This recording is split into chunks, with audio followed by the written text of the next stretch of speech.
3.0 de Banco Amazonas, tienes más de una forma de ganar.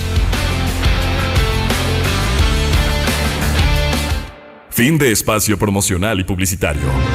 Usted escucha la revista de opinión Democracia.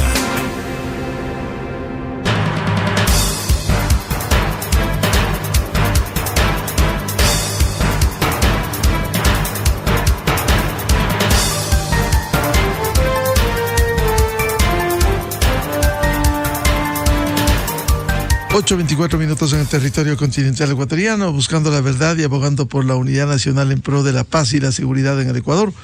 Queremos dar la bienvenida a los siguientes invitados: el economista Wilson Araque, catedrático e investigador de MIPYME en la Universidad de Andina Simón Bolívar; el economista Carlos Uribe, catedrático de la Universidad San Francisco; y también está invitado el economista Santiago García, catedrático de la Universidad Central.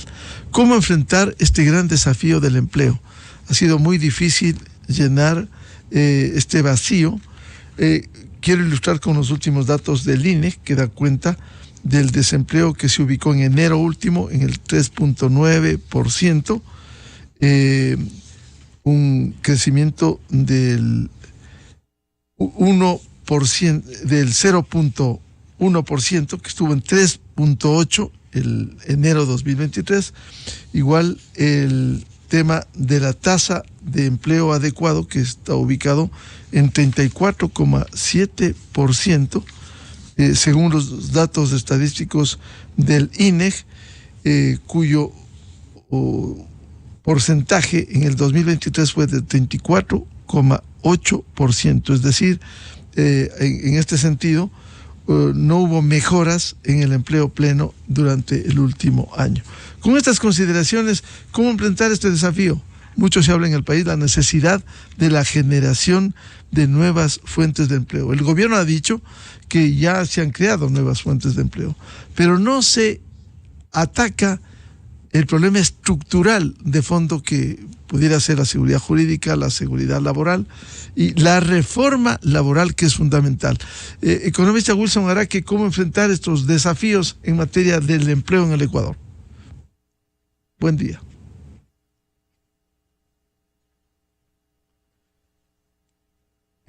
Por favor, Wilson, ¿cuáles son los desafíos que tenemos para enfrentar el desempleo en el Ecuador?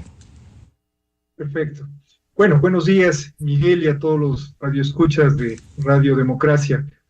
Creo que es importante señalar que al final, para generar empleo en cualquier país del mundo, ¿no? En cualquier país del mundo, se requiere de la activación de dos variables previas, ¿no? La una es la producción y lo otro es la inversión. Usted ya lo señaló, Miguel, cuando usted resaltaba y decía, bueno, si no hay seguridad jurídica, si el marco institucional del país es débil, si la tramitología muchas veces es más bien una tortura en lugar de ser un facilitador para hacer negocios, en definitiva lo que estamos generando es ahuyentoles, ¿no es cierto? Ahuyentoles, ya sea para la inversión nacional como también para la inversión extranjera, ¿no? Y al final, la única manera de generar empleo es cuando haya inversión, privada, y por supuesto también cuando existe inversión pública, porque inmediatamente cuando hay inversión pública se demanda los servicios de empresas privadas, que son las que construyen carreteras, construyen hospitales, servicios de agua potable, alcantarillado, etcétera. Es decir, que en el país hay que crear esas condiciones. Creo que lamentablemente el escenario que se viene en los próximos meses para la generación del empleo quizá no es el más propicio, ¿no? Porque ya estamos entrando a una campaña electoral. Estamos ya entrando a una campaña electoral, y cuando se entra a una campaña electoral, básicamente lo que genera es una serie de incógnitas, genera incertidumbre, y eso lo que pone es nerviosos a quienes ponen dinero en calidad de inversión, y de esa manera de forma inmediata no se va a poder generar el empleo, ¿no? Por otro lado, el gobierno está haciendo algunos esfuerzos a través de una serie de proyectos de ley urgentes. Por ejemplo, acabé de ver se envió la ley para dinamizar el tema del turismo, pero el tema del turismo, sí, efectivamente, el tema legal ayuda, pero se requiere, por ejemplo, ¿no? Pensemos cuando ya vienen los turistas acá al país, el cómo mejorar los servicios que ya tenemos. Por ejemplo, el servicio al cliente es fundamental. Lamentablemente, en muchos de los negocios relacionados al sector turístico, por ejemplo, el servicio turístico, en lugar de ser una fortaleza, más bien se convierte en una debilidad. Entonces, hay mucho por hacer en ese campo. El tema comunicacional, tanto del Ministerio de Turismo como también de las empresas privadas, creo que hay un trabajo bastante largo por hacer. Entonces, para cerrar este primer comentario, como digo, para que haya empleo, tiene que activarse la producción, y para que se active la producción, tiene que activarse la inversión. Bienvenido al economista Carlos Uribe, catedrático de la Universidad San Francisco de Quito. ¿Cómo enfrentar este gran desafío, no de ahora, sino durante las últimas décadas, de mejorar la situación del empleo en el país? Buen día. Muchas gracias, Miguel, por la invitación. Sí, yo concuerdo bastante con lo que dijo Wilson. Yo creo que lo clave acá es volver a hablar de crecimiento económico en el país. Creo que es algo que desde la caída de los precios del petróleo en el 2014, básicamente el país ha estado estancado. O sea, el Ecuador no ha crecido. Esa es la realidad. Más allá de variaciones pequeñas de crecimiento de corto plazo, en realidad nosotros dejamos de crecer a largo plazo desde el 2014. Y eso obviamente lleva a que todos estos problemas del empleo surjan, ¿no? Y sea muy difícil resolverlos. Ahí tú mencionabas un par de datos coyunturales. A enero de este año, 34% de empleo adecuado.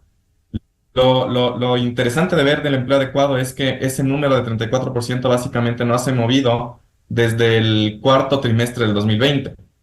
Antes de la pandemia, el empleo adecuado estaba cerca de 40%. Entonces, fíjate que hay un cambio ahí en el mercado laboral generado por la pandemia, en la que la situación del empleo empeoró. Lo interesante es ver que no ha habido un proceso de recuperación. Entonces, la pregunta es ¿por qué no existe el proceso de recuperación? Y ahí yo quiero hacer énfasis en que uno de los grandes problemas que tiene el mercado laboral ecuatoriano tiene que ver con la rigidez que tiene el mercado. Y ahí eso se ata con lo que tú mencionabas al empezar la entrevista, que es, yo creo que hay dos reformas grandes que los políticos nos deben a los ecuatorianos.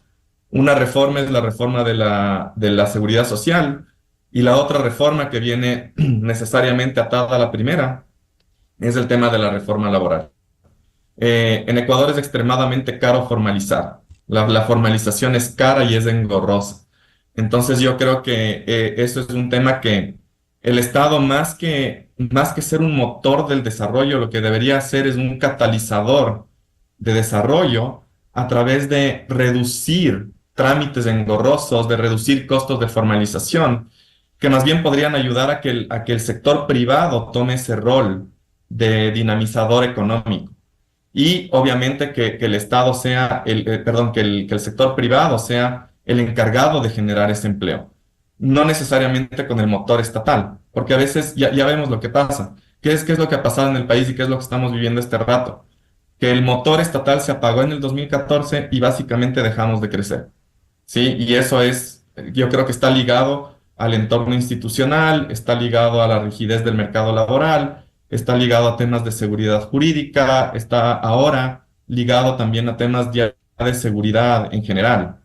Entonces, yo creo que hasta no empezar a corregir estos temas estructurales, va a ser muy difícil que cifras que nos asustan, por ejemplo, este tema del empleo adecuado. Yo tengo la idea de que la tasa de desempleo en el Ecuador no nos dice mucho. Yo cuando doy mis clases sobre mercado laboral en la universidad, les digo a mis alumnos que básicamente el observar la tasa de desempleo en el Ecuador es como ver el electrocardiograma de un muerto. Ahí uno no ve mucha actividad, no ve mucha variación. La variación está por el lado más bien del empleo adecuado y sobre todo de la parte de la informalidad. Y la informalidad obviamente se ata con problemas más graves que ya los estamos viviendo en temas de seguridad social. Bienvenido al economista Santiago García, catedrático de la Universidad Central. De lo que han dicho tanto el economista Wilson Araque cuanto el economista Carlos Uribe, dejan algunos desafíos. O sea, es fundamental mejorar la producción, la inversión, la seguridad jurídica. Hoy tenemos el problema de la seguridad ciudadana, pero frente a ese panorama, con una rigidez en el mercado, ¿cómo lograr un crecimiento del país que permita, en el caso laboral, con una reforma? Y también, además, se ha mencionado la reforma a la seguridad social, que resulta muy difícil viabilizarla en el Ecuador por falta de decisión política. ¿Cómo enfrentar el problema laboral? Economista Santiago García, muy buen día. Buen día, Miguel, gracias por la invitación. También saludo a Wilson, a Carlos y a toda la audiencia. Bueno, yo creo que en general estamos de acuerdo con lo que han dicho los dos colegas. Son temas estructurales que están detrás de este problema de falta de empleo, y yo cada vez siento que es un ataque directo a los jóvenes de este país. Cada vez hay menos opciones de empleo. Me parece, Miguel, con respecto a su pregunta, que hay que verlo de una forma más multifacética. No solo puede ser el cambio legal, la reforma legal, pero también no puede ser si no se hace la reforma legal. Me explico. Es parte de. Es parte de. Eso. Usted ha hecho la mejor síntesis. Es parte de. Entonces la pregunta es: ¿parte de qué más? Sin reactivación económica vamos de capa caída, y eso no genera las oportunidades necesarias para la creación de empleo formal. El problema, ya lo dijo Carlos, no es el desempleo como tal. Nadie puede quedarse contento, 350,000 ecuatorianos desempleados, desempleo abierto, digámosle. Pero son 4.100.000 personas involucrados en el mercado informal. 4.100.000, Miguel. Y apenas nos hemos convertido ya en un grupo privilegiado, 3.100.000 que tenemos o estamos bajo el empleo adecuado. Y el dato que yo suelo manejar para este tipo de conversaciones es que en el 2012 resulta que exactamente somos los mismos, 3.100.000. Pero Miguel, 2012 y 2023, para tomar el último año, son una década. O sea, en una década no hemos podido incrementar el empleo formal, el empleo adecuado, y el ecuatoriano termina aterrizando, para ser muy gráfico, termina aterrizando en el mercado de la precariedad, porque tener un trabajo familiar no remunerado, que hoy justamente el dato de enero se incrementa más de 150,000 personas, es el dato que a mí me gustaría destacar de este último informe del INEC. Son 140,000 personas que entran al trabajo no remunerado. ¿Qué es un trabajo no remunerado, Miguel? Trabajo en una tienda de mis padres, trabajo en la mecánica de mis padres, el trabajador autónomo contratado, el albañil, el trabajo en el campo, ese trabajo ocasional, eso se ha incrementado. Entonces me parece que hay que buscar los dos frentes, un tema productivo, un tema de generación de mayor producción. La reforma, Miguel, me parece que hay que dar el buen debate sobre el referéndum, que consta una de las preguntas, sobre el trabajo a plazo y el trabajo por horas. Si esas dos contratos sirven para algo, me parece que posiblemente van a servir para los jóvenes. Y si es así, yo creo que ya merece la discusión, y me parece que va en la línea que puede facilitar, por ejemplo, que lo que estamos diciendo los que trabajamos en estos temas. Un principal problema para un joven es no haber entrado por primera vez al mercado de trabajo. Entonces, si hacemos y se facilita el proceso, que entre por primera vez, por ejemplo, con un trabajo a plazo fijo, entre por horas para trabajar. Soy ya arquitecto y necesito preparar un plano durante 30 horas al mes. Bueno, vamos, pero que se haga con garantía, que se me considere obviamente como un trabajo formal. Si hacemos eso, me parece, Miguel, que podría ser, porque dado lo otro, con usted hemos discutido varias veces, no ha sido posible un diálogo nacional para una reforma integral del Código del Trabajo. No es posible. Bueno, entonces hagamos una reforma, ese es mi punto de vista, de lo mucho, poco bueno, pero poco bueno, en el sentido de que podamos, a través de este referéndum, que el pueblo tendrá que el 21 de abril tendremos que pronunciarnos, sí o no, con respecto a esto que estoy mencionando, la posibilidad del contrato por horas y el contrato, que quede claro, son contratos que deben ser formales, laborales. No es que aquí vengo y también he escuchado a mucha gente crítica que creo que no está leyendo bien de lo que estamos hablando, es que son contratos, y ese contrato tiene que hacerse con las mejores y las máximas garantías proporcionales a los derechos. Le hicieron una pregunta difícil a la ministra: ¿y cuándo el contratado por horas va a trabajar que trabaja por horas, cuándo va a recibir vacaciones? Por favor, o sea, ya ahí se dio 100,000 vueltas. Tiene que ser proporcional, Miguel. Tenemos que, ya ve, eso quizás es lo que tengamos que debatir, cómo y cuándo estas dos reformas que serían vía constitucional. Es decir, todos los insumos, incluso en este país donde se tienen beneficios que no hay en otros, como los décimos, o sea, establecer la hora de trabajo. Exactamente, vacaciones, porque esa fue la pregunta en un medio de comunicación el fin de semana y no sabía qué responder, ni el resto no sabía, porque era un representante del sindicalismo y dijo: ya ve, usted, no podemos garantizar vacaciones, pero tenemos que garantizar el pago de vacaciones, tenemos que garantizar proporcional el fondo de reserva, tenemos que garantizar el 13º prorrogado por la hora, Miguel. Pero ahí ya sabe, yo siento que a veces las discusiones son, no sé, incompletas, pero algunos sí queremos dar discusiones completas, ¿no? Nos hagamos las cosas bien.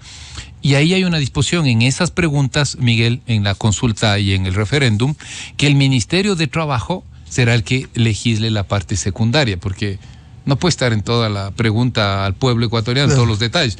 Ahí creo que nos corresponde movilizarnos. Le invito a Wilson, a Carlos, tenemos que movilizarnos para debatir y decir: estas son las condiciones necesarias, suficientes para que esto no se vuelva ni un trabajo precario y no sirva para muchos, sino tiene que servir, como digo. Yo personalmente pienso que si es de utilidad los dos contratos, será para los jóvenes.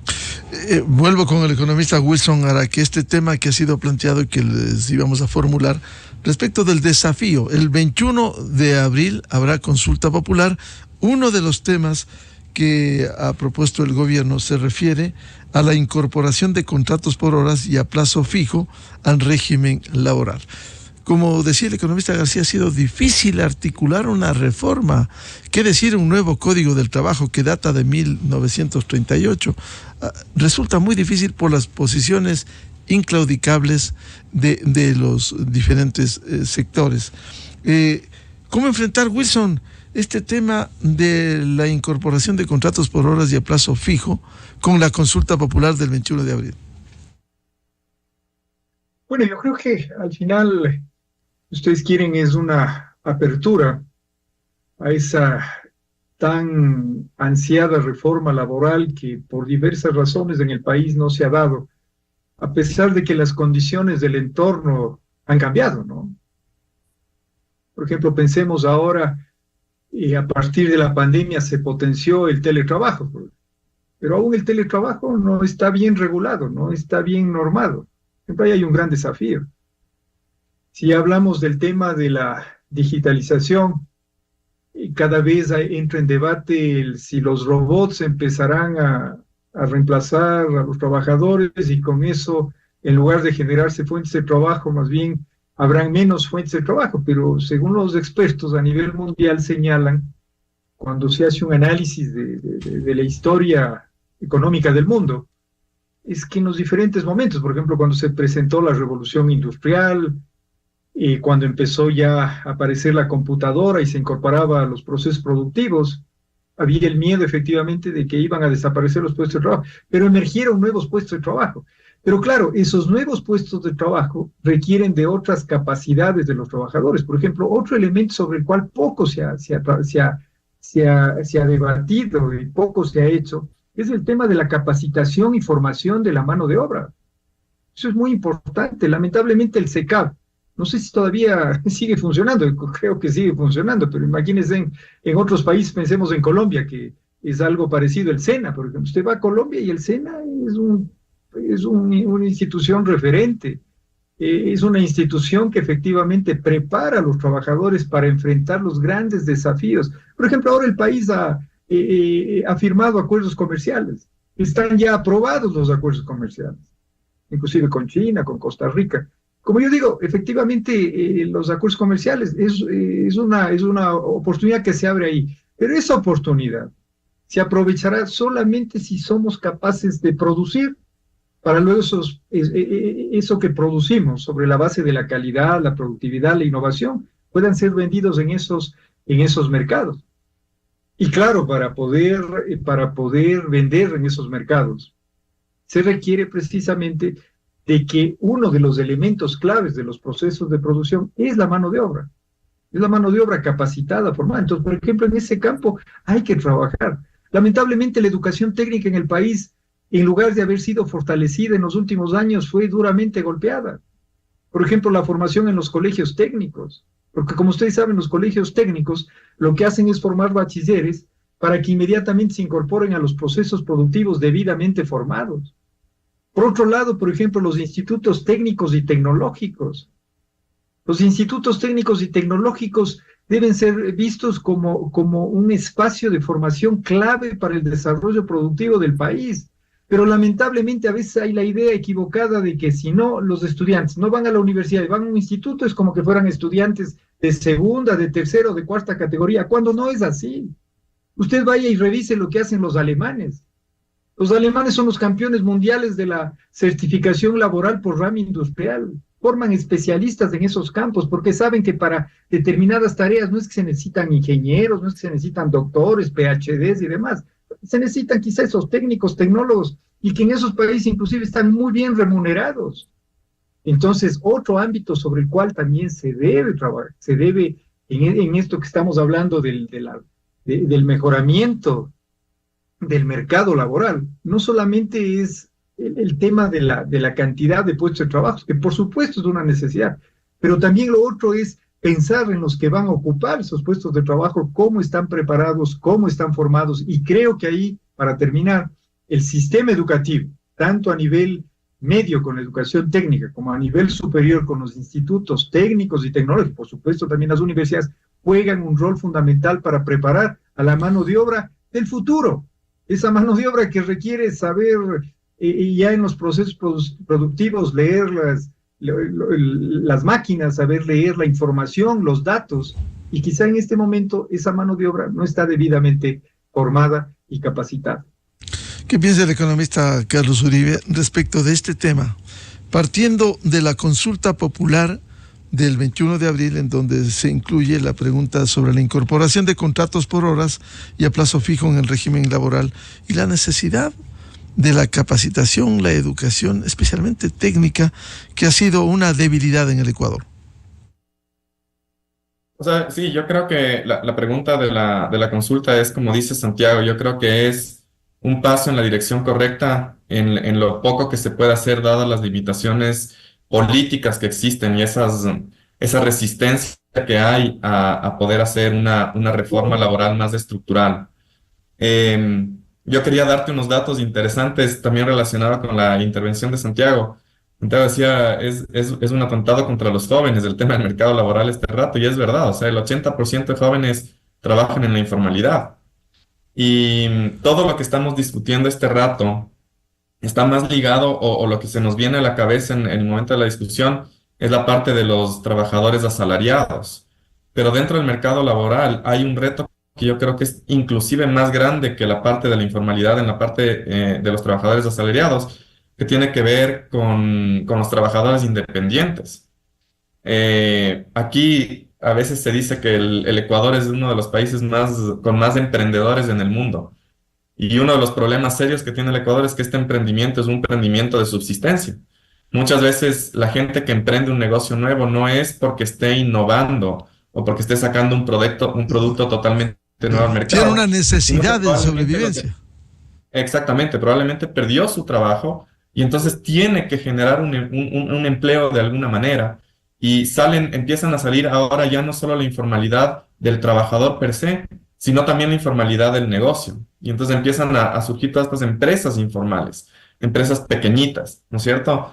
Y luego, si es que a la empresa le empieza a ir bien, es extremadamente complejo formalizar esa empresa. Es complejo formalizar la empresa, es costoso formalizar la empresa. Y otra cosa que está ligada a la intervención del inicio, que relacionábamos la cuestión del mercado laboral con la parte de crecimiento económico, es que si nosotros estudiamos a los incentivos que hay, los incentivos legales, los incentivos económicos que hay en el Ecuador para el desarrollo empresarial, ustedes van a ver que nosotros sufrimos de un problema que no se da solo en el Ecuador, sino que inclusive hay el problema este hay en México y hay en otros países de América Latina, y es esta proliferación de las microempresas sin un incentivo real a que la microempresa siga creciendo. El rato que la microempresa crece, deja de acceder, por ejemplo, a créditos con tasas de interés más bajas, etcétera. Y así nosotros podemos encontrar un montón de incentivos que van a hacer que esas empresas que empiezan a crecer lleguen a un punto en el que ya no quieran seguir creciendo.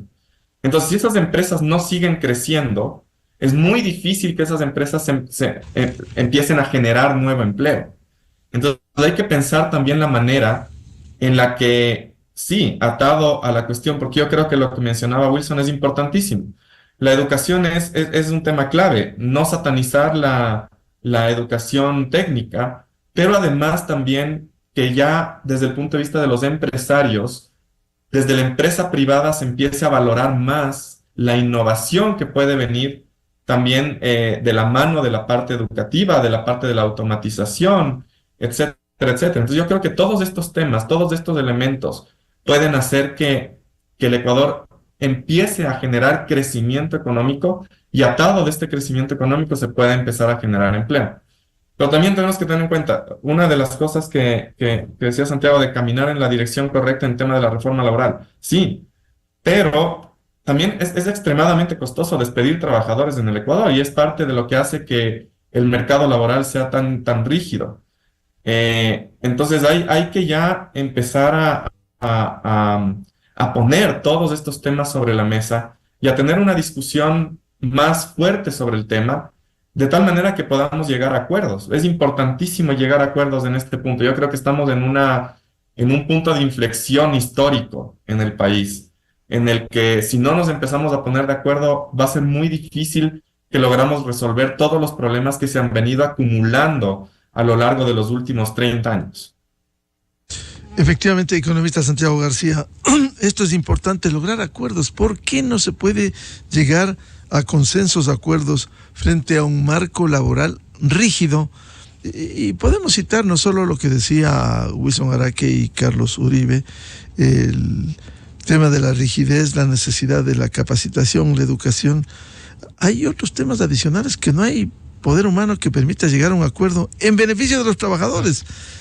Porque como está el esquema, ahora lo que hace es generar más desempleo. El tema de la jubilación patronal, es decir, llegar a un acuerdo que no perjudique a quienes ya están, pero de aquí a futuro que no sea una puerta abierta para sacar del empleo cuando se llega a los 20 años. ¿Cómo lograr esos acuerdos? Miguel, esa es una pregunta súper importante. Yo trabajo ya 3-4 años con el programa. Hemos conversado aquí también, diálogos nacionales, pacto social, y a veces ya quiero botar la toalla, porque es muy difícil encontrar acuerdos, construir acuerdos. Le doy una explicación científica.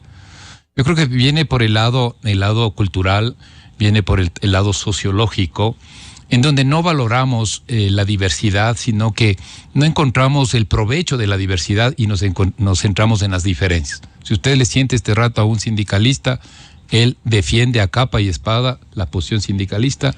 Yo soy un académico, defiendo lo que por mi formación, y si traigo un empresario, todos maximizamos, Miguel. No hay forma de encontrar un punto medio. Y el punto medio en política pública, yo soy experto, trabajo en eso, perdón que lo diga así. El punto de hoy de los debates de las políticas públicas es que deben ser políticas suficientes. No maximalistas ni en un lado ni al otro. Yo también entiendo, si fuese empresario quisiera pagar lo menos posible para tener un costo más competitivo. Y si soy sindicalista quiero todo lo que se puede. Pero no hay un punto medio. Entonces, Miguel, creo que ahí es un tema, como digo, dos cosas. No abandonar el diálogo, y aquí los medios de comunicación juegan un rol fundamental, porque como digo, bueno, eso solo es una experiencia personal, quizás no sea relevante, pero sí el concepto es importante, sostener el diálogo. Y segundo, ¿no es diálogo cierto? Con resultados. Claro, con resultados y con perspectivas reales, científicas, apegadas, lo que acaba de decir Wilson y Carlos. O sea, ¿quién se le ocurre pensar que no necesitamos una reforma al sistema de capacitación y formación profesional? ¿Quién puede estar en contra de eso?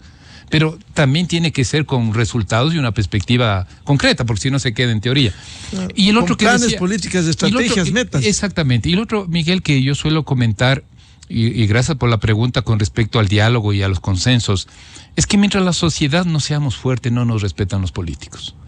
Es decir, los gobiernos ni los políticos. Es decir, la sociedad tiene que también fajarse, tiene que organizarse y ser más participativa.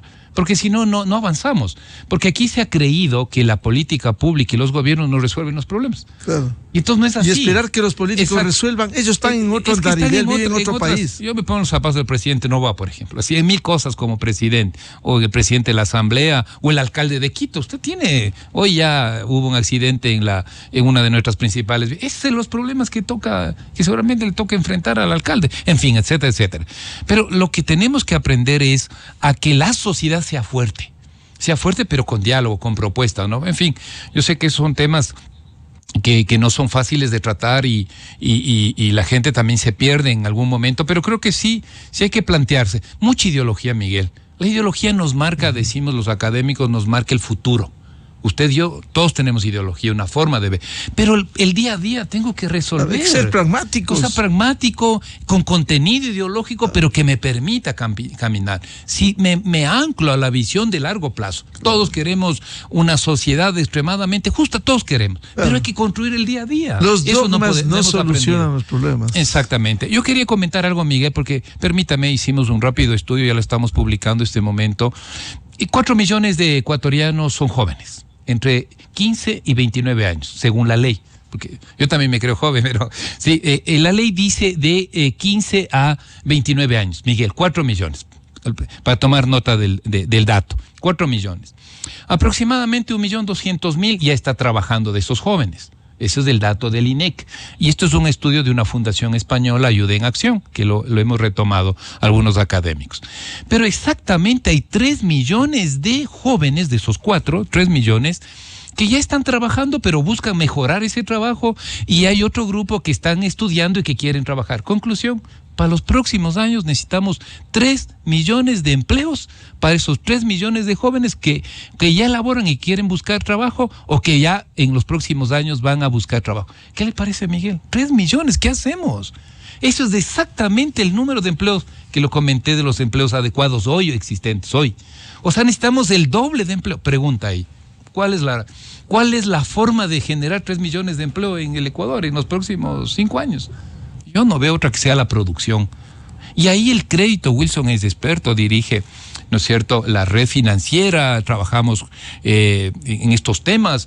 ¿Dónde está una reforma financiera de fondo en donde la prioridad, declarémosle minga nacional, el microcrédito? O sea, lo cual no quiere decir que no demos crédito al exportador, a la empresa grande. No, sí, usted tiene, pero ustedes acceden. El tema es que no accedo el resto, la micro, la pyme. Declaremos minga nacional por el crédito y el microcrédito para la pyme y a la microempresa. Eso, Miguel, creo que podemos decirlo acá. Y critico a este gobierno, no le veo todavía muy entusiasmado en eso. Hay cosas muy buenas que está haciendo en seguridad, pero hago un llamado, ¿no es cierto?, no político, porque no me corresponde, pero sí como académico. Por favor, ¿dónde está la propuesta de manejar mejor el crédito de la banca pública? ¿Qué debemos hacer para que la banca privada se moje más? Queremos más poncho, que se moje más del poncho por el microcrédito. Entonces, Miguel, ahí está, por ejemplo, vea, la gravedad de la situación y posibles alternativas, que no es ideología, porque esto usted tiene que decir, a ver, señores, quiero la banca privada, ustedes me van a pagar más impuestos, muy bien, señor, pero ahora también quiero más crédito. Bueno, entonces hay que decir qué necesita para que usted me dé más crédito. La banca pública, ¿qué gobierno se ha preocupado de la banca pública? $5 de $100 de crédito, Miguel, 5 de 100, entrega la banca pública. Pregunta, ¿sirve de mucho? ¿Qué hago 5 de 100? O sea, me alcanza para el cafecito, creo. O sea, esas son unas cosas de fondo, Miguel, que creo que todo este debate nos debe llevar, ¿no? Economista Wilson Araque, ¿cómo lograr acuerdos, consensos a través del diálogo para lograr esto?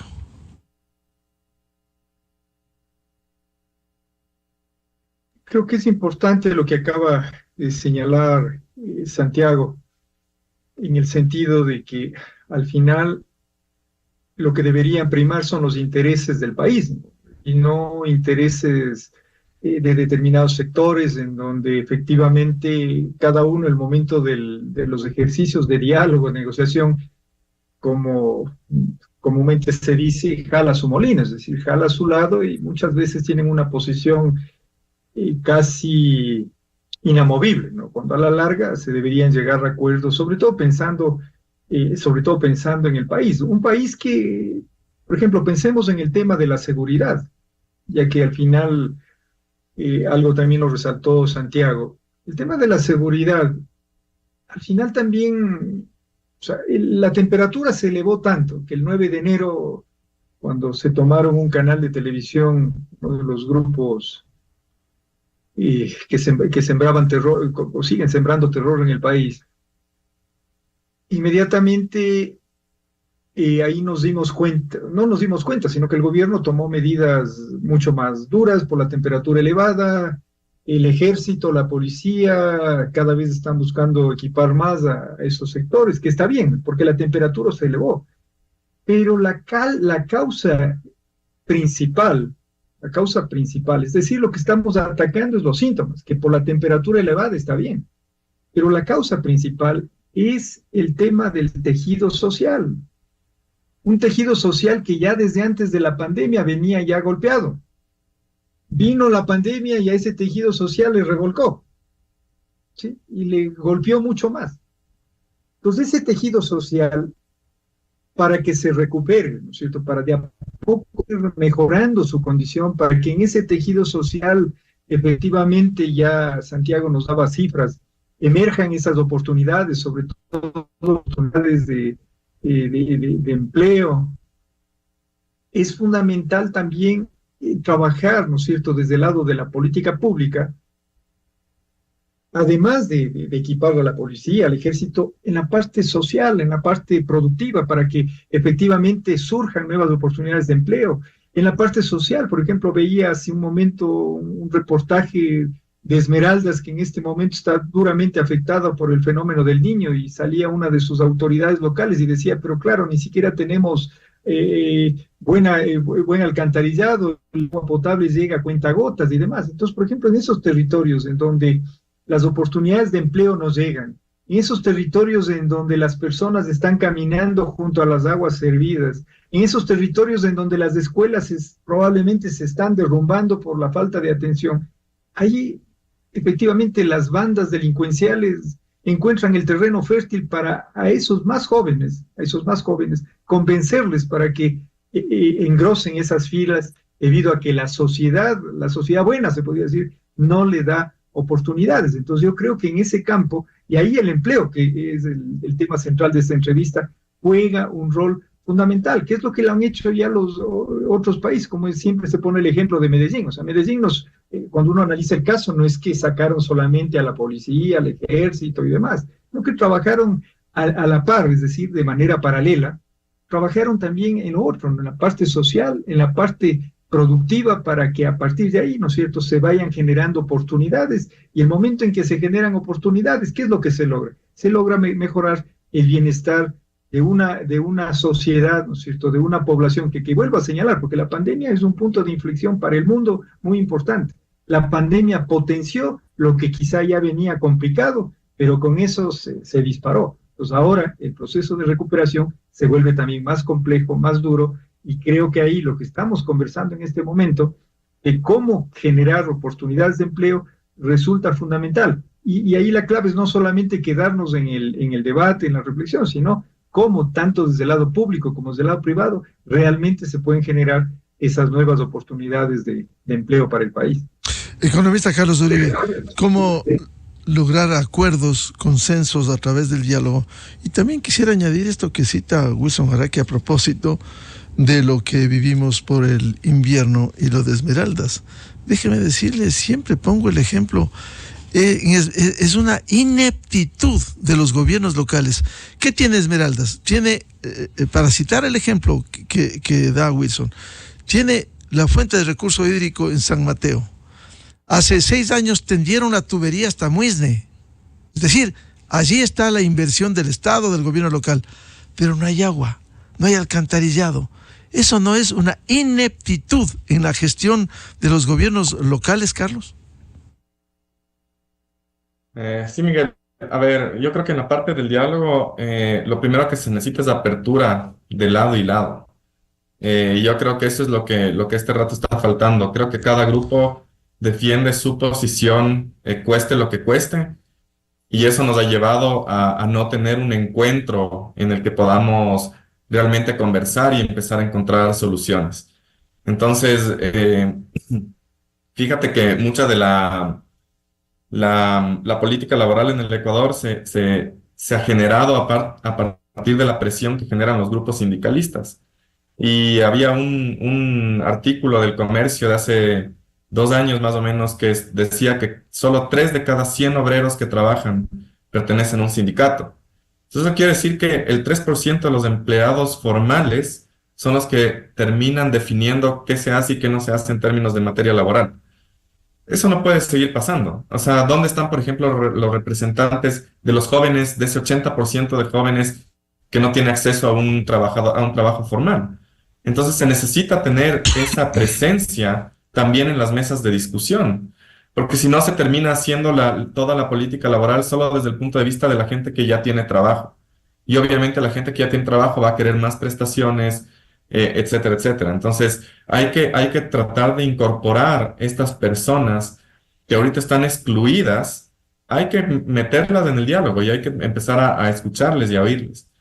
En el tema de Esmeraldas, la situación de Esmeraldas es realmente una cosa que yo creo que a cualquier ecuatoriano le debería romper el corazón. Es una provincia que hace algunos años está empezando a surgir muchísimo en cuestiones de turismo.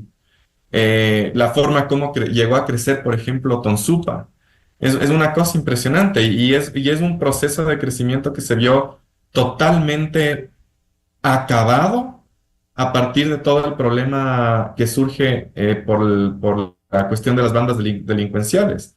Entonces yo creo que ahorita hacer que el Estado vuelva a tener control de un territorio tan complejo como es Esmeraldas este rato es un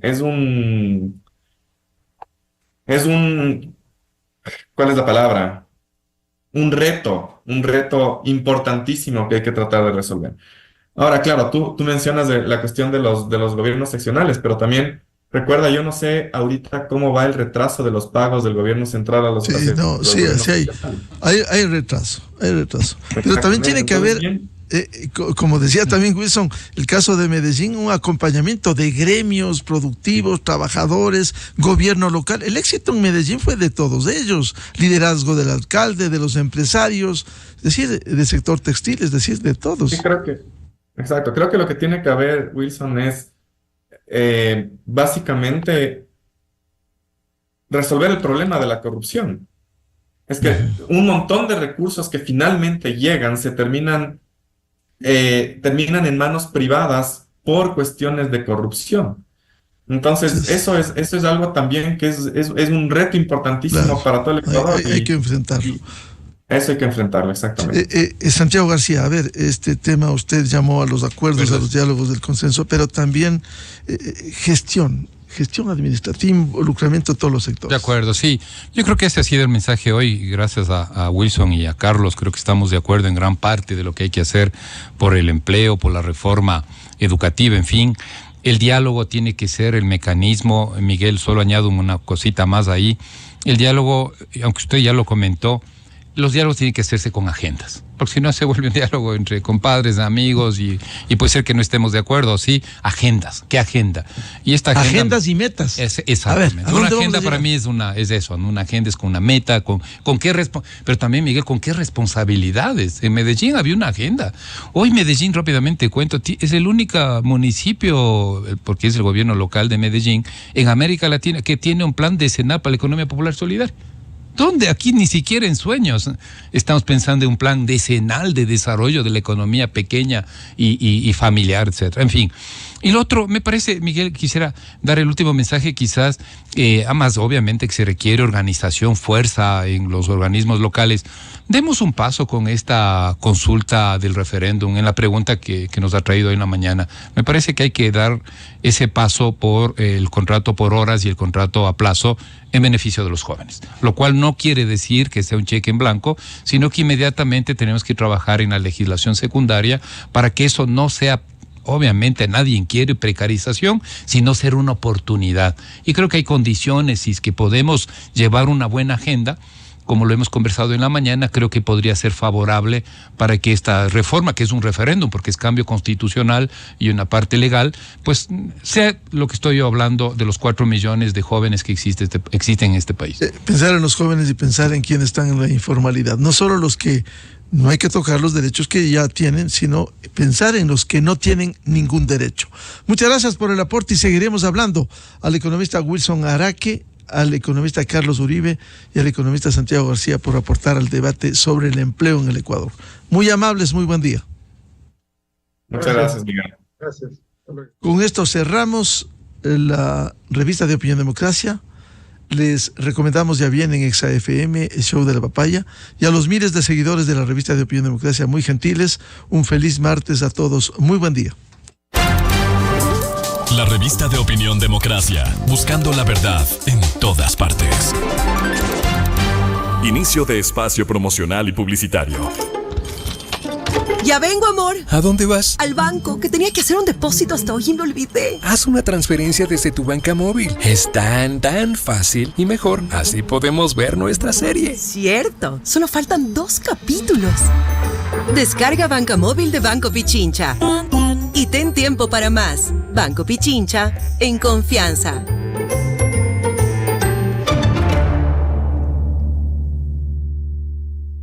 El SUV de 3 filas para 7 pasajeros más cómodo y versátil del segmento ya está en Ecuador. Tenex XL7, un SUV número 1 líder en ahorro de combustible y tecnología 100% japonesa.